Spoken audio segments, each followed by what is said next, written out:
The United States has been the world's first with confirmed cases of COVID pneumonia, becoming a veritable superpower.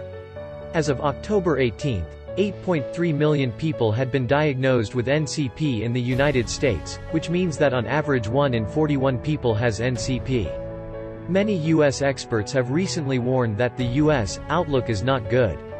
However, with the return to school season and the arrival of influenza season in the United States, the situation of prevention and control of COVID pneumonia in the United States is increasingly grim. What's more, the areas where the outbreak is concentrated are Midwestern United States, where economic conditions are relatively poor and medical resources are scarce, and the number of newly diagnosed cases is increasing every day. This has been accompanied by an increase in the cumulative total number of confirmed cases and deaths. To be sure, the rapid rebound of COVID is tied to the White House's inability to fight the epidemic.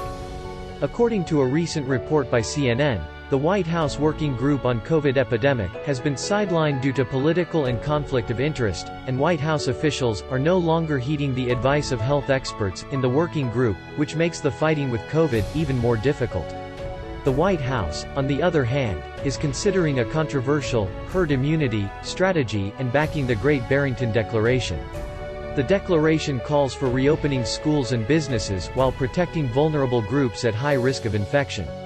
Scientific groups are condemning the plan, and The Lancet, a leading medical journal, has published an open letter opposing the declaration, arguing that herd immunity is a dangerous fallacy unsupported by scientific evidence. More lives will be at stake. Tedros, the WHO Director General, also condemned group immunity, saying the White House is to deprive the American people's right to life.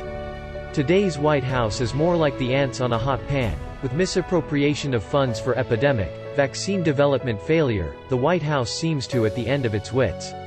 But silence is complicity. White House, who treats the epidemic as a game, maybe is gambling with the lives of thousands of millions Americans, which calls slaughter by a good name.